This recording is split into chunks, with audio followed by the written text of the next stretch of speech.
Hello, friends. Mrs. Short here. I have such a special book for you. I'm going to get right to it.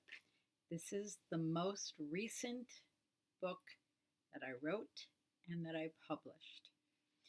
And I've read to you what Sammy Rose loved. I've read to you Just Like Me. And now I'm going to read to you Who Sammy Rose Loved to Visit. It is a true story, but the characters are changed a little bit.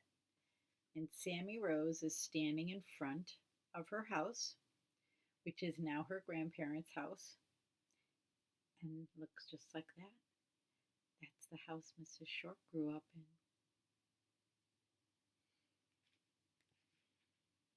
Who Sammy Rose Loved to Visit.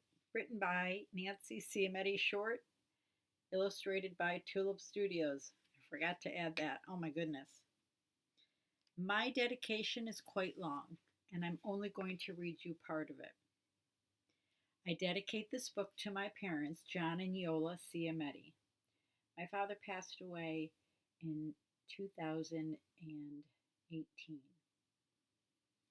They came here from Italy with my grandparents. Together, the four of them worked long, hard hours to make a life here in the United States of America. They came through Ellis Island, became United States citizens, learned how to speak English, and worked many jobs to save enough money to build a home for our family. I have so much respect for them. I know the sacrifices they made for us growing up. Thanks, Mom and Dad, Nonno and Nonna, whose names are Sam and Rose, and very famous for their homegrown raspberries. I love you all. My grandparents passed away quite a while ago, and my dad.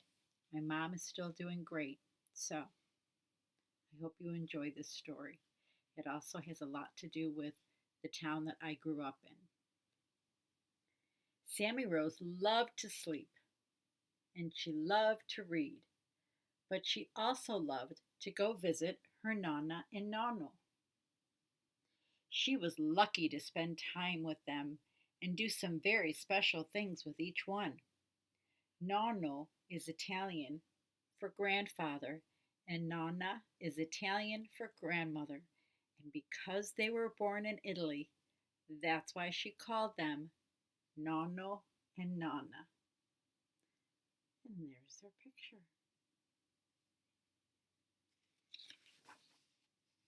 When Sammy Rose and her parents would visit her grandparents, she always looked forward to it, but they had to drive 2 hours to get there.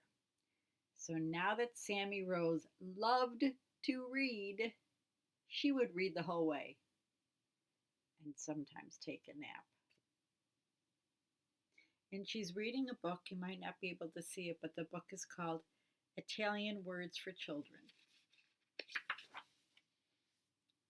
When they would arrive, her father would say, "We're here." Her mother would say, "We're here." "It's going to be so much fun," said Sammy Rose. "It sure is," her father would say. "It sure is," her mother would say.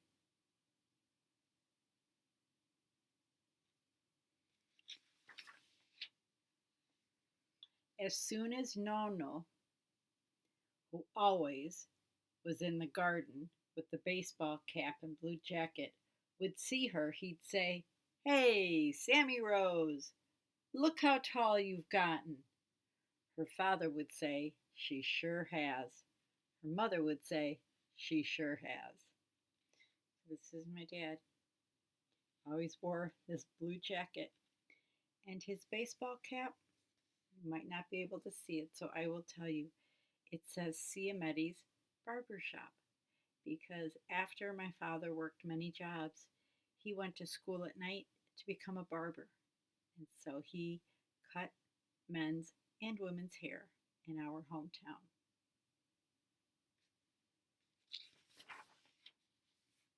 Then she would run in the house to see her Nonna, who was always downstairs in the kitchen, cooking with her apron on. Always cooking, that's my mom. And look at her apron. It's the map of Italy. You can see part of the word Italy. Always making something. Her Nonna would say, "Oh, Sammy Rose, you're so beautiful. Come here and give Nonna a kiss." Her mother would say, "She is beautiful." Her father would say, "She is beautiful."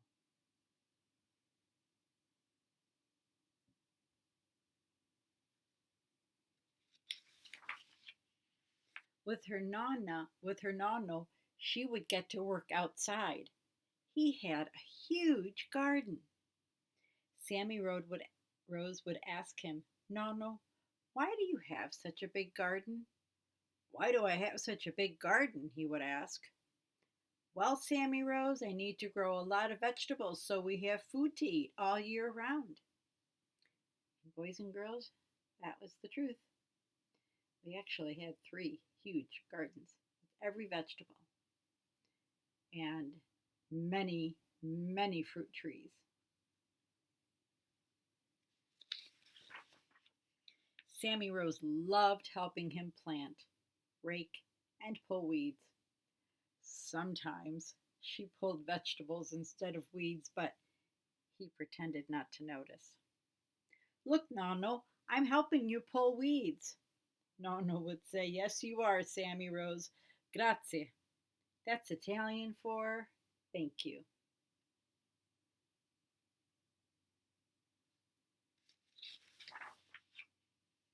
Sometimes he'd let her help him mow the lawn using the big green riding lawnmower. She would sit on his lap and he would hold her very tight. When she was finished helping her nonno outside, she would go inside and help her nonna make homemade pasta.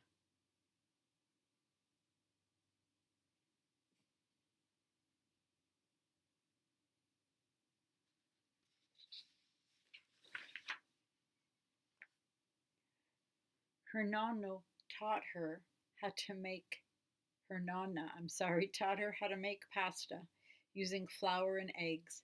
She loved making pasta with her nonna. She would use her hands to squish the dough. Her mother would say, "She sure loves helping you cook." Her father would say, "She sure loves helping you cook." And they all laughed. And you might notice some pictures in the background in this story. I'll try to point out all of them. Those are pictures of real things in the town that I grew up in, Akron, New York, that people that I don't know and people that I do know sent me. I got their permission to use these so that I could add a little bit of Akron, the town that I grew up in, into the story. When Nonno came inside, Sammy Rose would help Nonna set the table, and soon it would be time to eat. "I love you, Nonno and Nonna," Sammy Rose would say. "We love you too," Nonno and Nonna would say. Then Nonno would say, "Now mangia." That's Italian for eat.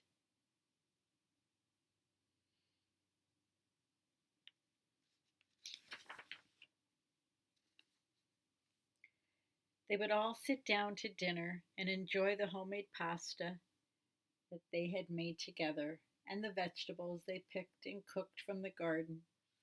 And after dinner, they would always let her choose her favorite flavor of ice cream for dessert.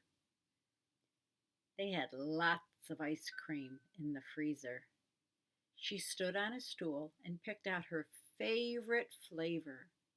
She loved ice cream. Plus, it was made in her Nonna and Nonna's hometown. There's another picture that a friend sent. I know you can't see it well, but it's called an octagon house. It has 8 sides. Beautiful.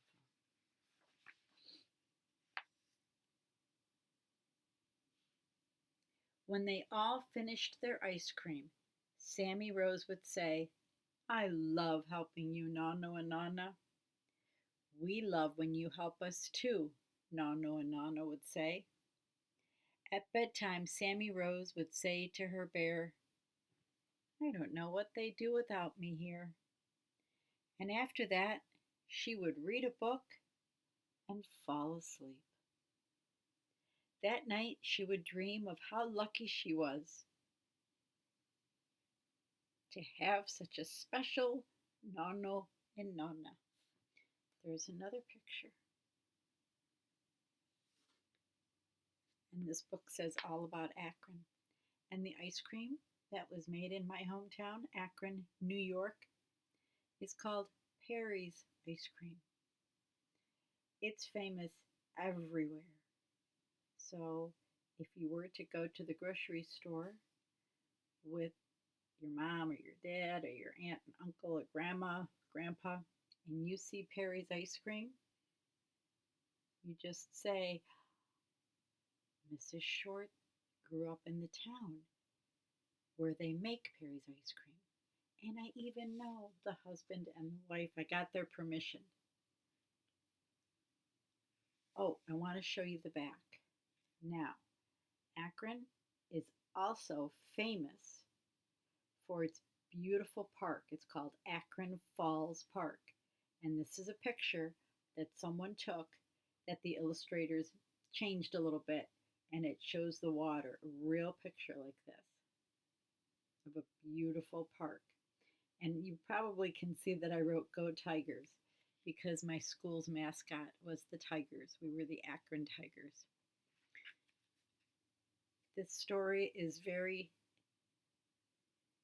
dear to my heart, meaning it means a lot to me for many, many reasons. I'm getting a little choked up. So, thank you for listening. I hope you enjoyed it.